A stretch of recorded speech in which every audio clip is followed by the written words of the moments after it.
addicted to the good life. Yeah, lead the way. I follow. No need to say. Where we are heading now, babe. I follow to the edge of it all. To the edge of it.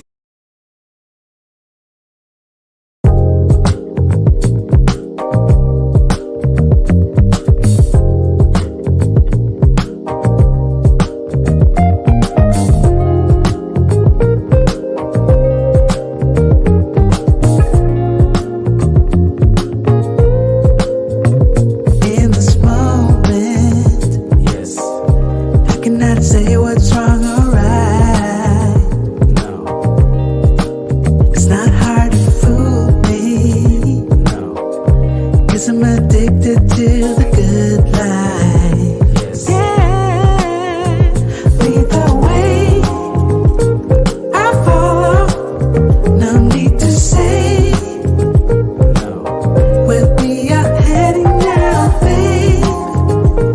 I follow to the edge of it all.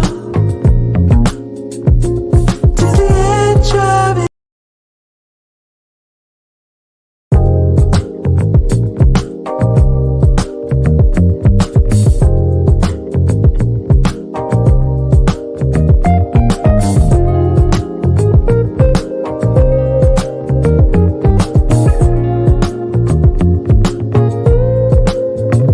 In this moment, I cannot say what's wrong or right. It's not hard to fool me, 'cause I'm addicted to the good life. Yeah, lead the way. I follow. No need to say. Where we are heading now, babe. I follow to the edge of it all. To the edge of it.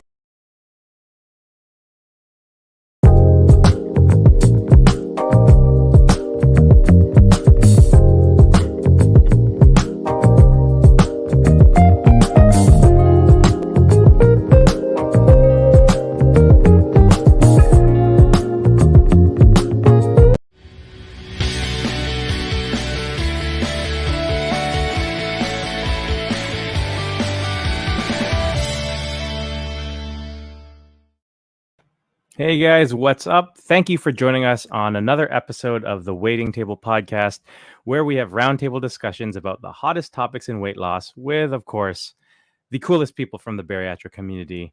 I'm Rob, waiting in vain. Generally, I introduce Murph, aka Murph's Losing It, but unfortunately, Murph is feeling under the weather tonight. But I still invite you to grab a chair, wind down from your busy day, and take a seat at the table. So, yeah, as I had mentioned, Murph is not feeling well today, so he's going to take the evening off. But we had discussed, do we want to cancel today's session or do we want to possibly do something else? And I know we have some people who tune in anyways. So I know when my wife was feeling sick previously and I was helping out with her, Murph did a getting to know Murph's Losing It. So he suggested, why don't I do a getting to know Waiting in Vain? So very short video compared to what we usually do. The full hour, it's not going to last as long, but yeah, we're going to be doing a getting to know Rob. And again, if you guys have any questions, please throw them out in the chat, throw them on Instagram or Facebook or YouTube or any of those fun things, and we'll get to them. So yeah, first off, just again, want to introduce myself. My name is Rob. I am from Toronto, Canada. It is opening game for the Raptors today, so representing. But yeah, I had surgery about in September in 2020, so it's been 2 years. I've had my 2-year surgery recently. And yeah, this has been an amazing journey for me. At my highest, hey Anne. At my highest, I was 379 pounds that I actually measured or weighed myself at. I'm fairly certain, like I think many of us in the bariatric community, I'm fairly certain that I was heavier than that. We didn't like the scale. um, but yeah, I had been big all my life. I had always been athletic all my life as well. So it's been an interesting journey where I would be very athletic and then I would gain weight and then I would still try to be athletic and I'd gain weight and then I'd still try to be athletic and then I'd hurt myself. And that actually led to some of the biggest weight gains I've had um, when I hurt my back in the day. And uh, later on, I realized that I had four herniated discs in my back, which caused me to struggle with a lot of things. Walking was the big one. It was very difficult for me to walk around because of my weight, because of the pain in my back. And that I think was a big part of why I gained a lot of my weight. On top of making poor decisions, prioritizing, I think for me, it was also a matter of prioritization. Um, I was fresh out of university. My priority was, hey, let's get a good job. Let's work really hard and establish myself professionally. I do medical device sales for 3M. So, that was a big part of my early adult life. And yeah, you just prioritize things and certain things fall by the wayside. And for me, unfortunately, it was my health. And so, I got married. I found it very difficult when I got married to be comfortable because I was in so much pain, because I was uncomfortable with the way I looked, with the way I felt. And it just got worse. You get older, I had kids. Um, and I think that was the beginning of where things started to shift for me. It was understanding my priorities and what I needed to do as a parent. And I unfortunately that took a long time, right? I found out that I had high blood pressure fairly early on as a parent, and you would hope that that was enough to make you change your lifestyle, make you change the ways. But it wasn't, unfortunately, for me. And things just kept getting worse. My blood pressure kept getting higher and higher. I ended up finding out I had some other health issues. I had very, very bad sleep apnea. Um, I also had hypertrophic cardiomyopathy. So, for anyone who does not know what that is, if you've ever heard of some of those athletes who are um, playing a sport, for example, or competing, and then their heart stops.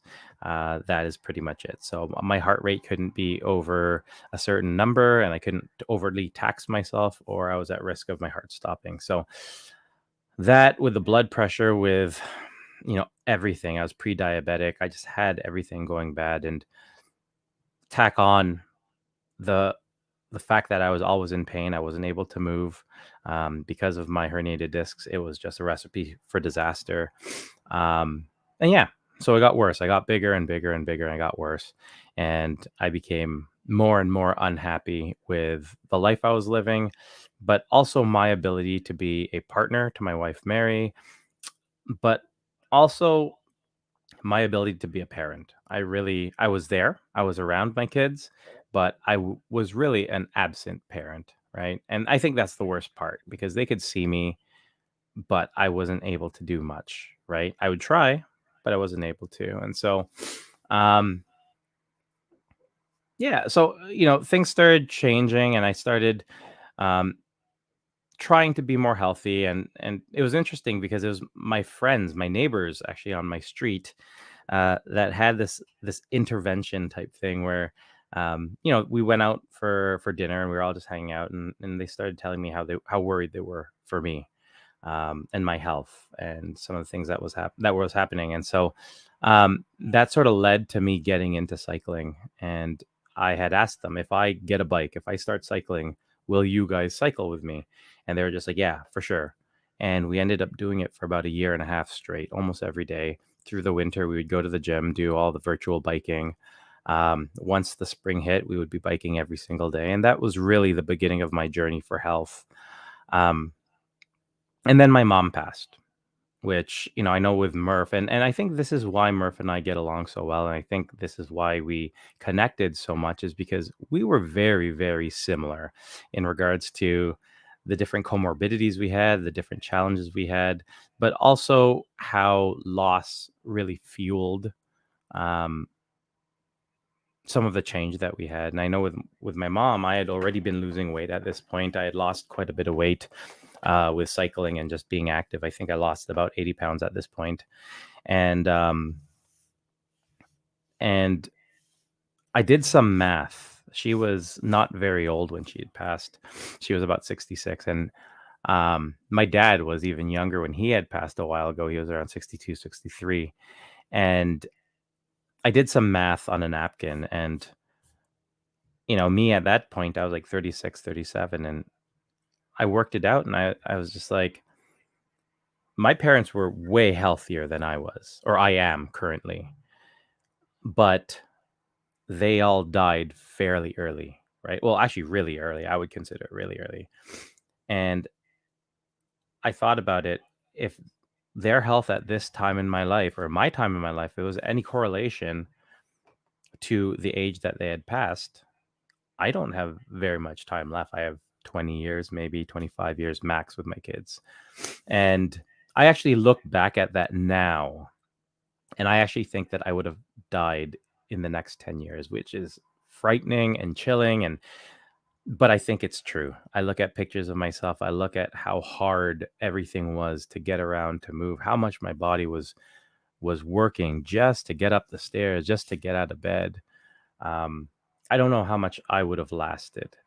And so that was sort of that big turning point to me in terms of, yeah, this is real. This needs to be changed. This has to be something that I prioritize. And so, yeah, when I started prioritizing the weight loss, like I said, I had already started losing a lot of weight.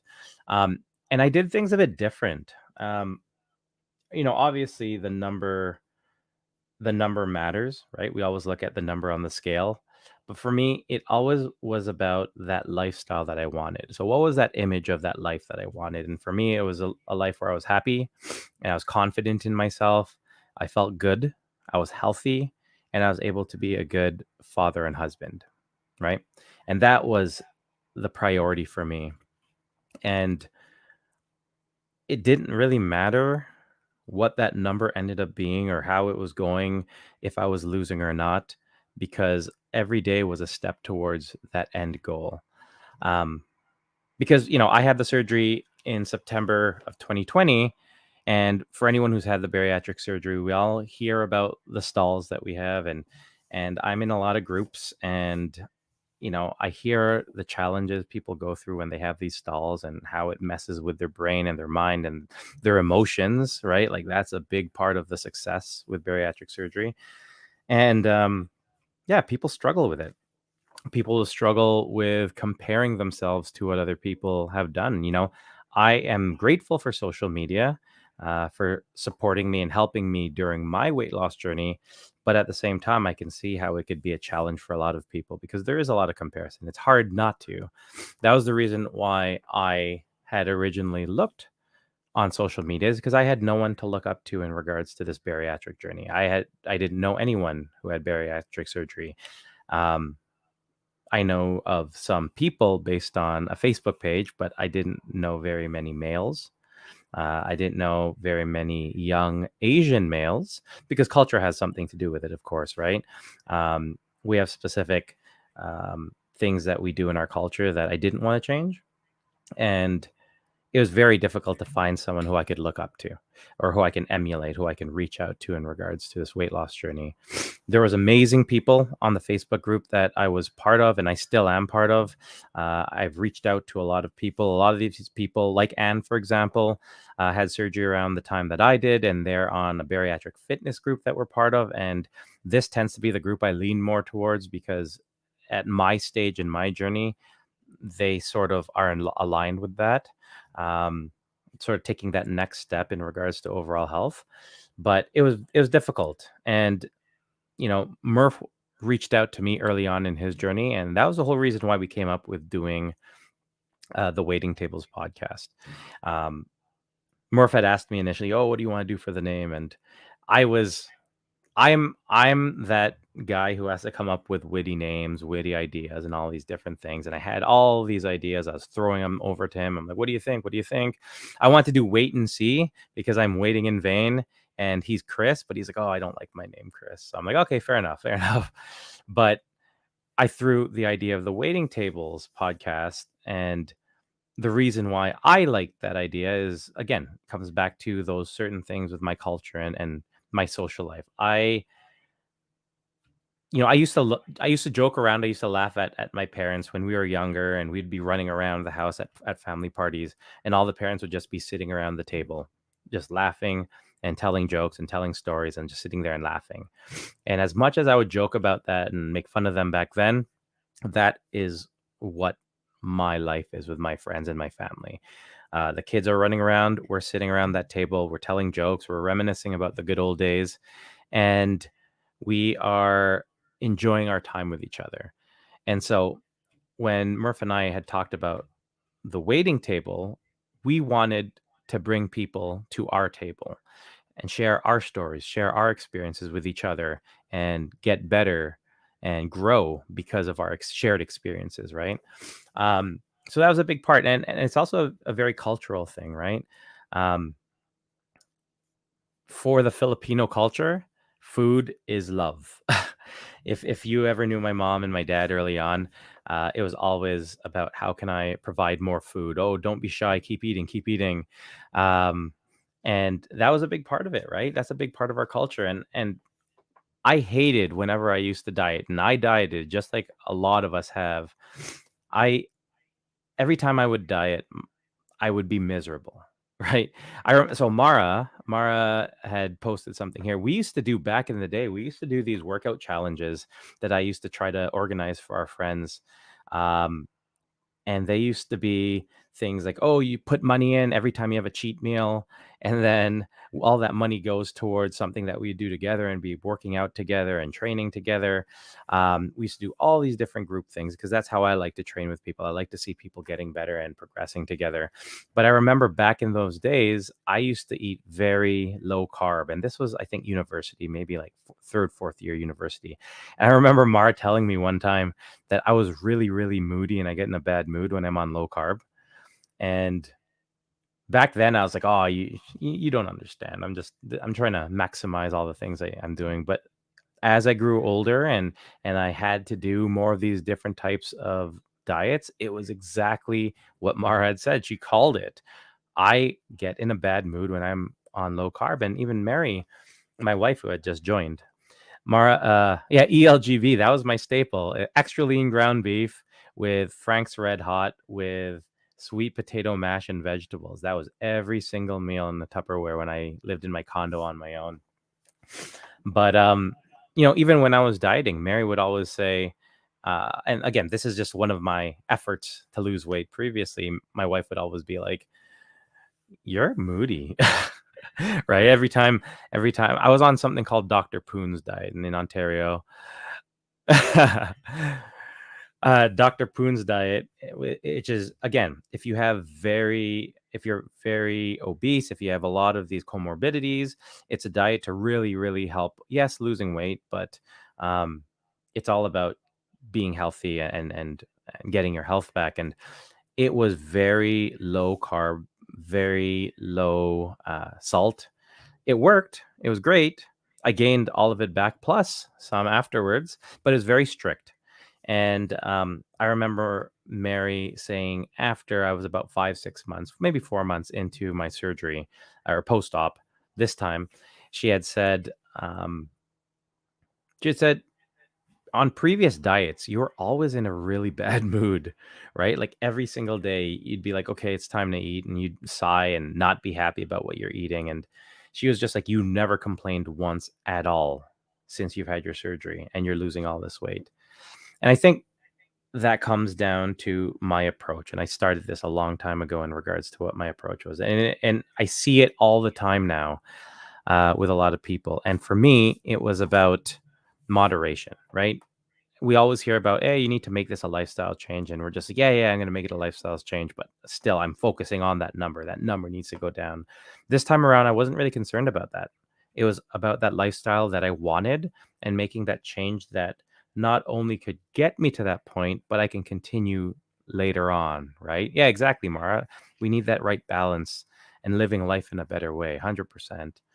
And so that's what it was with me. I wanted to be able to eat dinner with my kids. I wanted to, if we cooked dinner, I didn't want to have to make ELGB, right? I didn't want to make extra lean ground beef for myself and sit there watching them in a bad mood as they're eating pizza or something that I like. I wanted to be able to say, hey, I'm going to have some of that food too, but I'm just going to be able to control how much I do that, right? And that I think was a big part of the idea behind this podcast. How do we be happy? How do we be healthy? How do we share the values and everything that we've learned through our experiences with other members of the community? And again, we say this at the end of every pod is we're serving the weight loss community. And that was the whole point of Waiting Tables. We are here to serve you guys. And, you know, similarly to the type of people I was looking for during the beginning days of my bariatric surgery. So that's sort of where Waiting Table came in a nutshell. That's sort of where I fit into it. Since the surgery, I have lost, at my absolute lowest, I had lost 210 pounds. I got down to 167 pounds. Which was really cool to experience. I am happy I'm not 167 pounds anymore. I was really, really skinny, and I found that I was just super lean. And you know, Filipino aunts and uncles, the elders of our culture, are very blunt. And thankfully for me, it was during COVID, so I didn't see a lot of those what we call titas and titos. So I didn't have to hear, "Oh, you're too skinny. You look sick. Oh, this," because again, they're very blunt. They'll just tell you. But as time went on, I'd look in the mirror and be like, "Yeah, you know what? I think I am a bit too skinny." And you wouldn't have thought that back in the day when. Oh, exactly. Do not get me started on this topic. Mara says that's our culture, right? That's what it is. And sometimes that's the Asian culture. I always talk about my wife's family because they're very, very similar in terms of that, in terms of their culture. Um, but yeah, you know, I got to the point where I was just like, it doesn't matter what that number is. The goal isn't to be as skinny and as light as possible. It's to be happy and healthy. And so I actually made the decision that, hey, I'm going to gain. Yeah, same with the Black community. I think a lot of the communities are very similar in that sense, right? There's nuances, 100%, but it's something you grow up with and learn how to navigate around. Sometimes just to deal with it, but sometimes to protect yourself from that. Same people were silent when I had diabetes. 100%, man. You know, and this is what we're actually going to talk about. Sorry, jumping off onto a tangent here, and thanks D for bringing this up. This is actually one thing we're going to be talking about next week. This is what we're going to talk about today is being silent, right? And why are we being silent? So sometimes it's shame, and that's what we sort of connected a lot with. It was shame. Do people feel shame and are embarrassed that they had the surgery? Lots of people are, and I get it, right? There are a lot of people who judge people who have bariatric surgery, not really understanding what goes into it. Um, you know, do people hide that? I had a conversation with a friend of mine who has hidden it for a long time at this point and still will not say anything in regards to it. Um, and I just had a conversation with them about, at this point, you're X amount of years in, is there any idea or any thought of sort of coming out and sort of sharing that? And it was, no, I think it's too late for that. And so I think with some people, there's a certain level of shame that can come along with making such a big change, even though this change is to better ourselves, better our health. And I think it's something that should be celebrated. Like if someone were to lose weight, we would celebrate that, right? We had to do that same thing. We had to give up 30 years, for me, 30 plus years, for other people longer, of habits that we had built up. And our motivation is oftentimes our health and the health of the people around us and the happiness of the people around us. And I still think that is a very noble and courageous thing that we had to do. And I think it should be celebrated, but not everyone sees it that way. Mary, in the South, it's sort of expected to be obese and in bad health. Exactly. And again, culturally, that's the same type of thing in the Filipino culture. And I was sliding right in there. I fit perfectly in there. Filipinos are known to have high blood pressure, known to be diabetic, and at a certain point, we all get that belly, right? A lot of times, again, titos are skinnier, but they have that belly because of the amount that they eat and the poor food that we eat and the poor choices we eat and or that we make in regards to food and the stress level, right? Um, that is very much our culture in the Filipino culture, or at least the Filipino culture that I grew up in. And so, yeah, it's sort of hard because sometimes you make the decision to go against the grain there, but then you'll also get judged for going against the grain. So it's a tough thing to sort of navigate around. And I think that's something I had to deal with. I think a lot of us had to deal with that who've had bariatric surgery, or even if it's just a matter of coming out there and standing up for something that you've done or being proud of something that you've done. So that sort of went all over the place. But we're going to have that discussion with Jason from Berry Nation next week, which is super, super exciting. If anyone didn't hear or didn't see that, we are going to be having Jason, the Smithsonian, on our pod next week. Jason is part of Berry Nation, which, if you're not aware, is a great community of people who've had bariatric surgery or living a healthy life after being a bariatric type patient or an obese patient. Super, super good group. Very, very helpful, very knowledgeable, very influential, and motivational, I think. Uh, oh, nice. Met him at Dallas meetup. He's so cool. You know what? I wish there could be more meetups.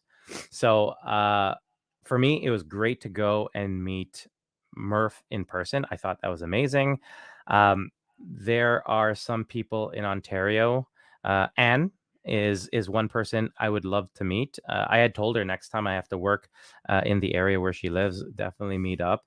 There's a couple people who are very influential for me in that area. I would love to get a workout with them because they're part of that bariatric fitness group, and I would love to get a workout with them. They're gonna kick my butt if we do like a run or something like that, but I would still love to do it. So in Canada, I haven't seen too many big meetups. I know that there are some people around, but it would be awesome. Are you guys coming to Portland for the Just Be You Awards? I don't know what the Just Be You Awards are. I would love to go to awards. I'd love to go to Portland. You want to visit in Canada? Dude, I tell everyone. I tell Murph, I'm like, yo, come to Canada. Even just cross the border. Let's go to Niagara Falls. We'll do something, right? I'll just hang out.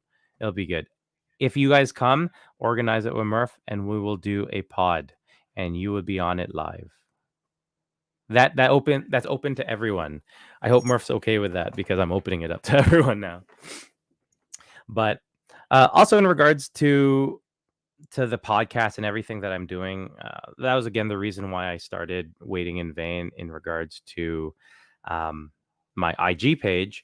But I feel like being able to help people going through bariatric surgery or going through this health change has been sort of a new calling for me, right? I'm no better than anyone else who's done it. I'm just another guy. And it's also tough. Everyone's always like, oh, you're such an inspiration. And I'll be like, I am just a dude who was trying to get my life back and be better for my family. And I think that's where we all are, right? We're making these decisions for ourselves and for our family members, but it's something again to be celebrated.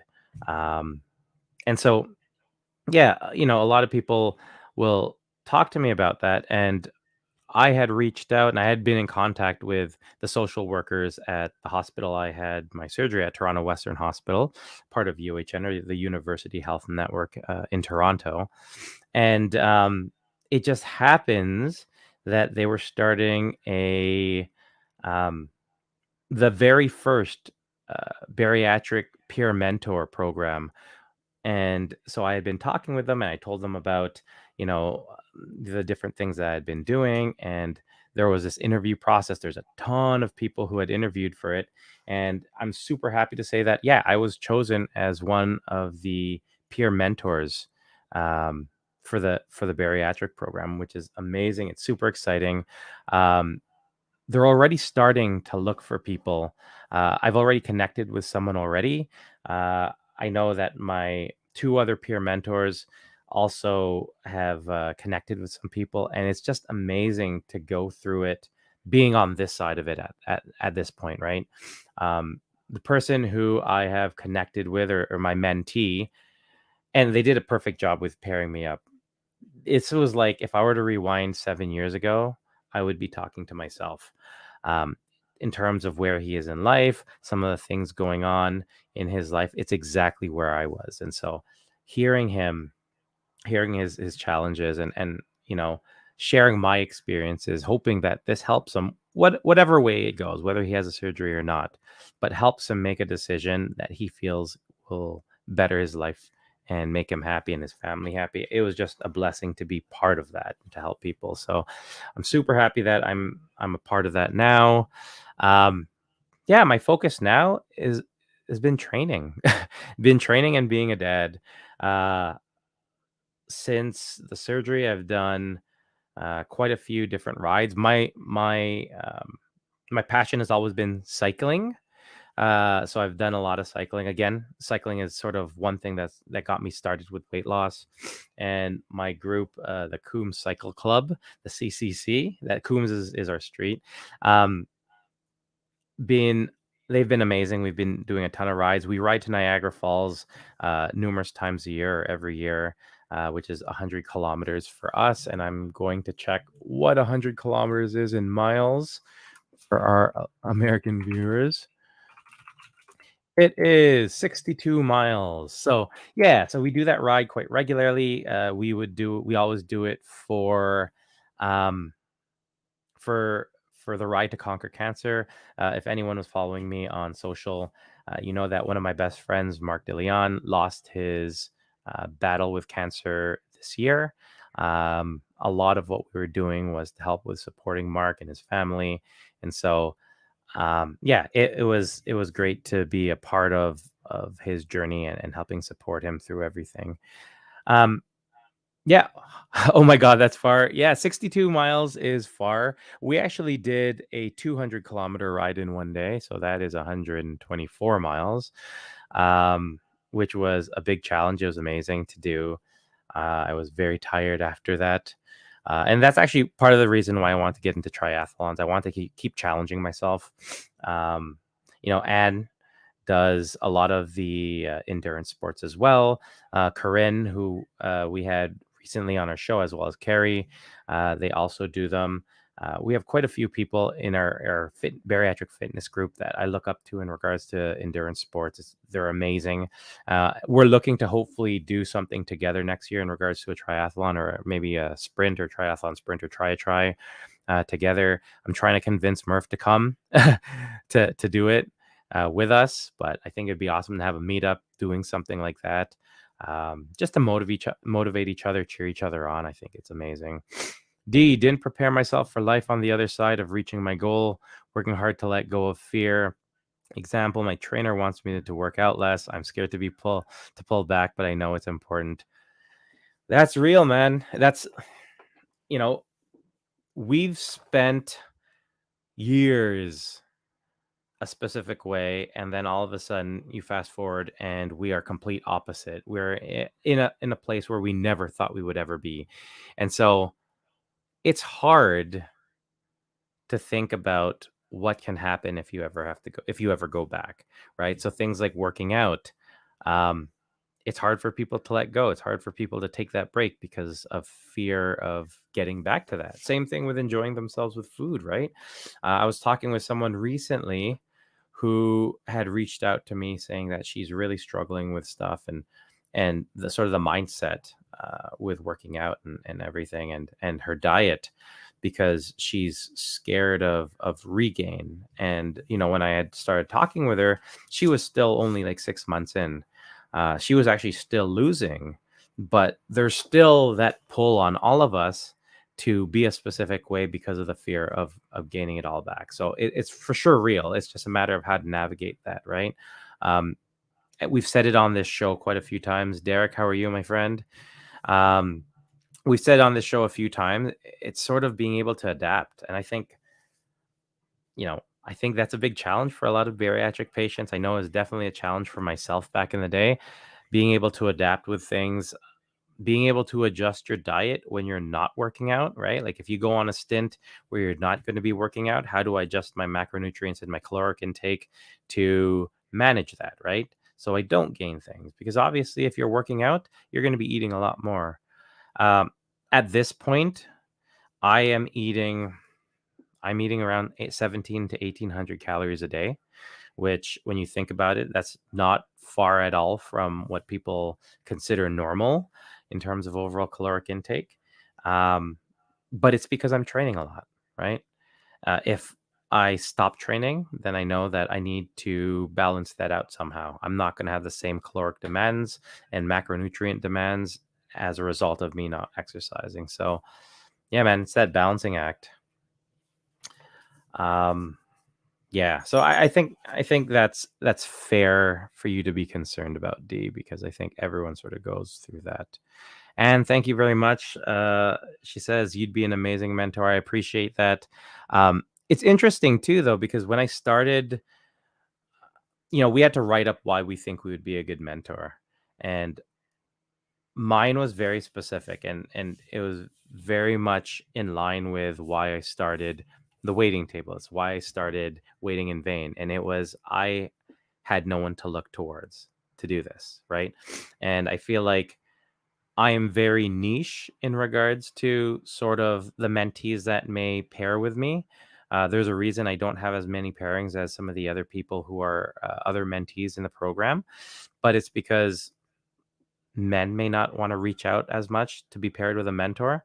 Um, Again, I was always looking for someone around my age, a younger person, mid 30s, late 30s, early 40s, uh, who was athletic, who liked doing training, who liked working out, who did endurance sports, maybe. Um, it was hard for me to find someone who checked all the boxes and I'd be able to ask all these questions. And if I did find someone, a lot of times they don't really want to have these conversations necessarily. So that's sort of what I put on my application, that I wanted to be that person who would fit into a lot of these boxes that other people didn't, right? I was able to help people who may want to be more active, who may be a male, who may be Asian or minority in regards to culturally, how do they fit with this lifestyle? So those are a lot of the things that I was really looking forward in regards to being a peer mentor. So yeah, it was really cool. It was a really cool experience doing all that. Um, but yeah. And so, it was funny. Murph was like, oh, maybe you could talk about the shame part. Maybe you could do the shame talk today.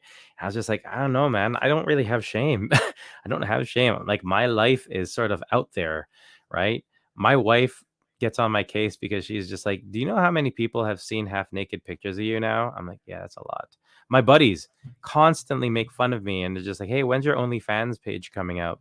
Because I have pictures of me friggin' almost naked, just covering my stuff, asking, hey, should I get skin removal surgery and what should I do? Right. Like, I don't really have shame anymore. And, there are certain things that, yeah, I would want to fix, things I would want to, you know, improve on. But at the end of the day, it is what it is, man. I have to be happy with where I am now compared to where I was before. And there are always going to be things that you're not the happiest with. We talked about this previously, the whole idea of body dysmorphia.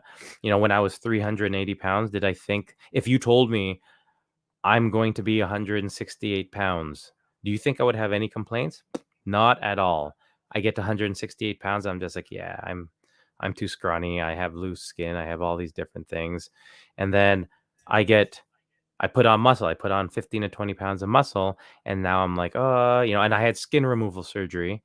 And now I'm just like, there's still some skin here that I wish I could get rid of, or here, here, here. Do I want to pay all that money to get this little area taken off? And, at the end of the day, just be proud of everything that we've achieved, everything that we've gone, because I could guarantee you if that 138 380-pound guy looked at who I am now, would be super happy about being that, right? So D, my only shame is how much money I waste on food. Waste or wasted? Because that is such a good point. Because I talk about this with my wife all the time. Um, Back in the day, and Derek, if you're still on, Derek may know this, may not know this. I remember back when I started this job, and Derek works with me. He has been working with me ever since, I know I started got out of university. Derek has been working with me. And I remember looking around and someone talking to me about gaining weight with this job, because you're always on the go, you're always stressed, you're always you can't bring food, or it's very hard to bring food around because you don't have microwaves. We're always on the road. We're all driving to hospitals and all these different things. And I was like, that's not going to be me. This was during one of my fit phases where I was very fit and doing all these things. I think I ran a half marathon at that point. And I was just like, no, that's not going to be me. Not at all. And then you start getting into the job. You start trying to prove yourself professionally. You start trying to be an adult. And totally happened to me, man. I gained all this weight.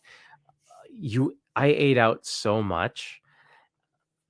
I used to talk, so my brother and I would laugh about this, and we laugh about it with our wives and stuff and our friends.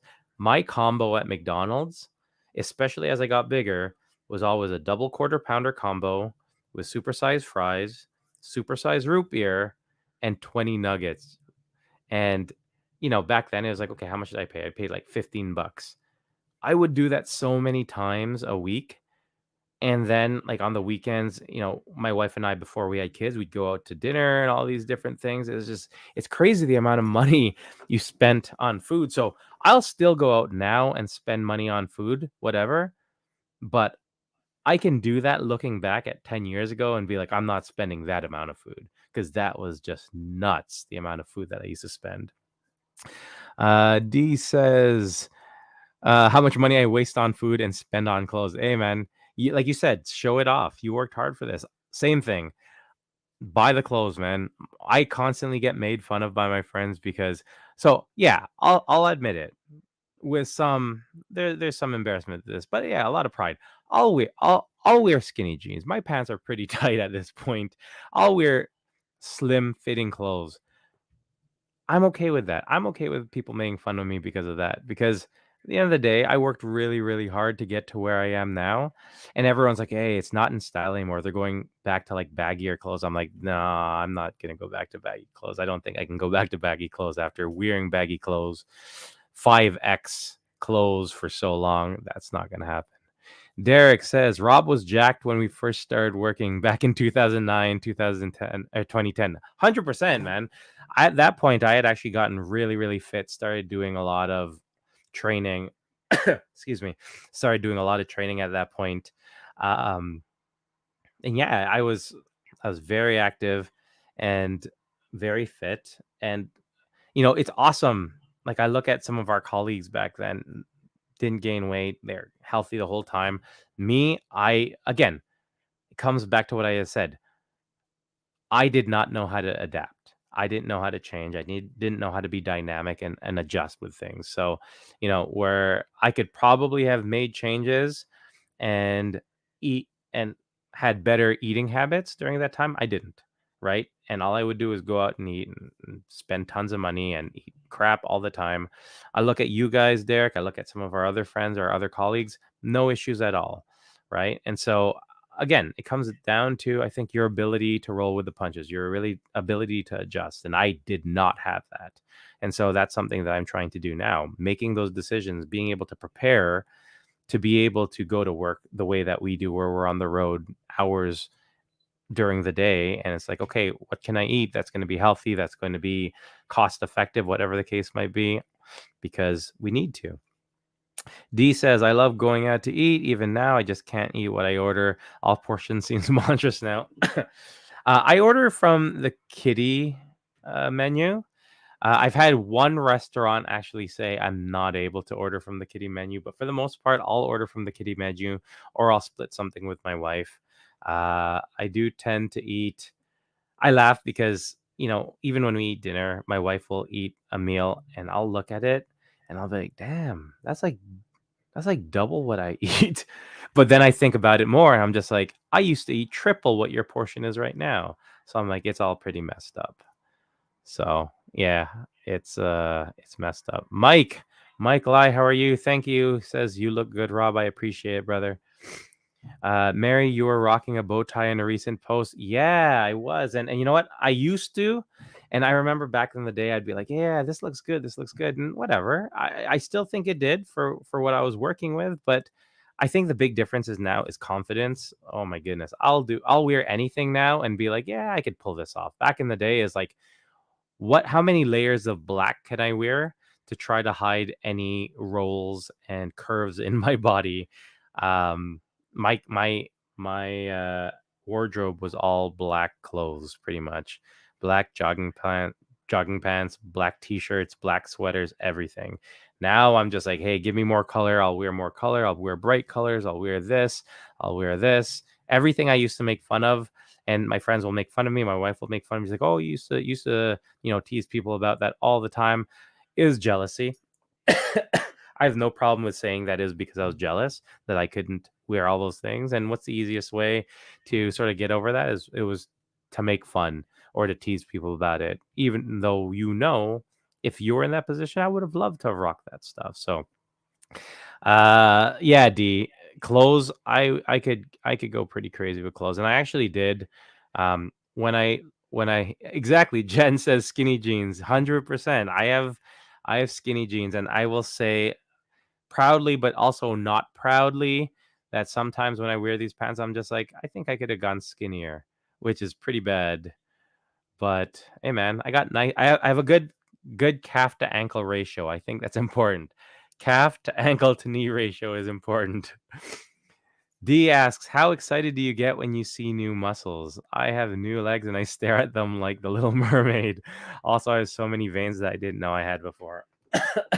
I get super excited, and I think there's nothing wrong with that. And it's awesome because my wife's been training with me a lot. She's put on a lot of muscle. She's gotten rid of a lot of fat, and she's very, very fit. And I find she's doing the same thing that I do.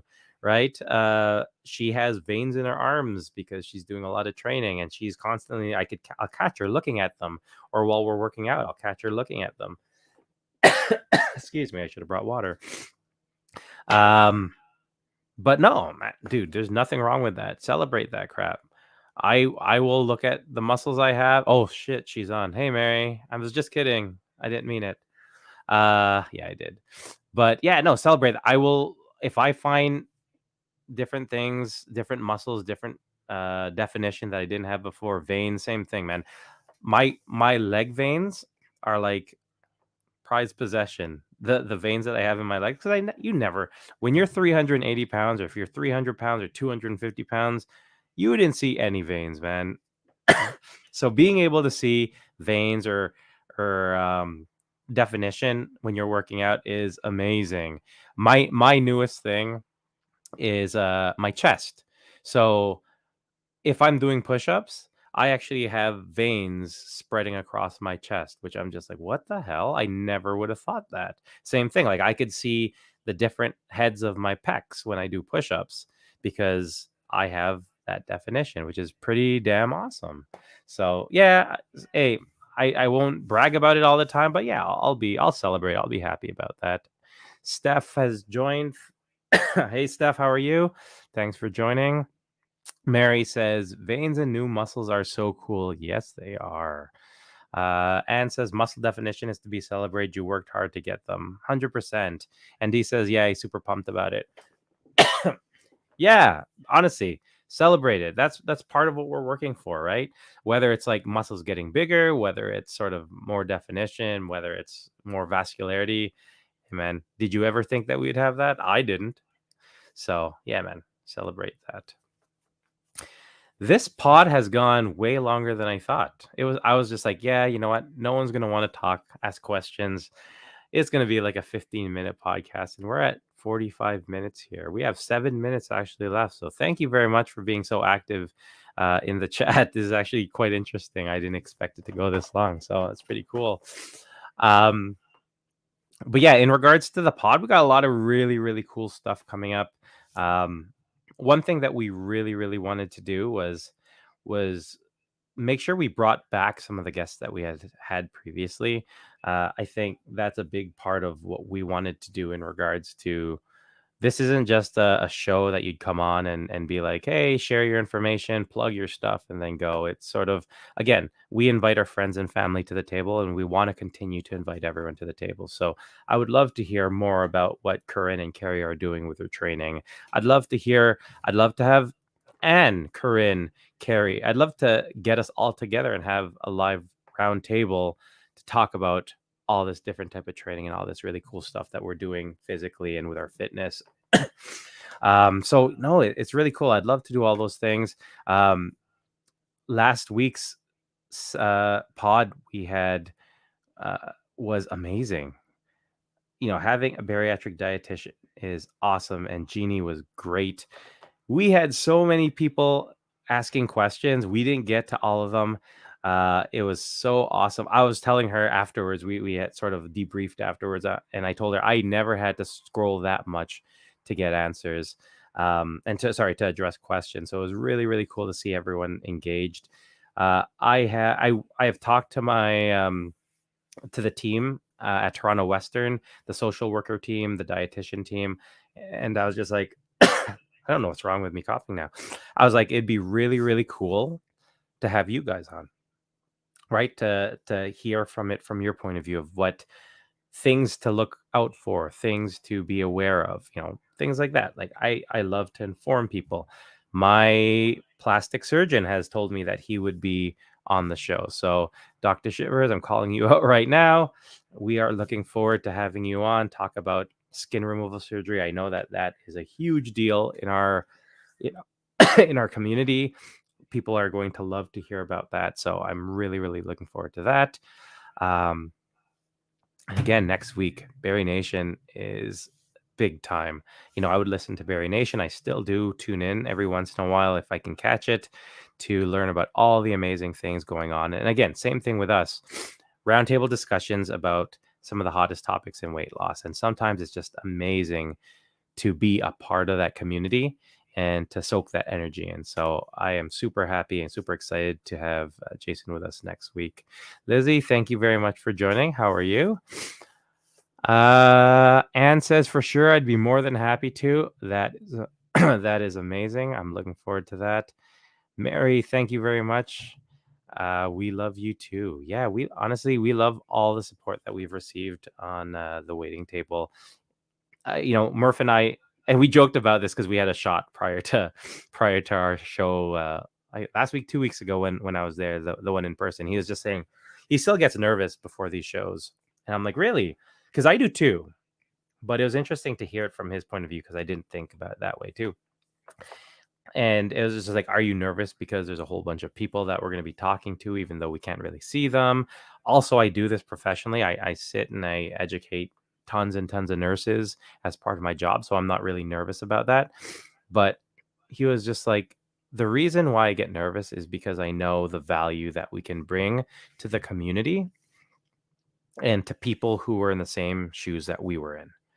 And I sort of got goosebumps when he said that because I was just like, 100%, man. That's exactly why we're doing this. So, yeah, we still get nervous when we do these shows, and as long as people are still getting something from these podcasts, we're going to continue doing them. Last week we had someone make a suggestion because they mentioned it on with bariatric dietitian show about vices, alcohol, smoking, marijuana. Post bariatric surgery. So I think we're actually going to do a show about that too, because there's a lot of things that we do. And, someone sort of connected it to addiction transfer, right? Is it necessarily a vice in regards to alcohol or marijuana or smoking, or is it possibly even an addiction to exercise, addiction to other things, right? So we have a whole bunch of really, really cool things coming up. And one other thing that I promise we will do we hope to do this every month, and it's because it was so fun to do, is we want to keep doing the Ask Us Anything shows once a month, once every 2 months, where you guys just throw out all these questions and we'll just go back and forth and answer these questions. Half of them are from my friends who are just sort of trolling me and making fun of me. I'm okay with that. I'm totally cool with that. But again, thank you guys so much for being so active and being so present whenever we do these shows. It really does mean a lot to all of us. So we actually filled up the hour. I'm very, very surprised. I'm very humbled by it. So, again, thank you guys for being so active on the show today. And I hope that the discussion that we had gives you a bit more insight in terms of who Rob Waiting in Vain is. So, again, that's all the time we've got for tonight. Thanks so much for joining us on the Waiting Table podcast, where we're serving the weight loss community 1 pound at a time. Yes, Murph, I took your line. Have a good night, guys. Thanks.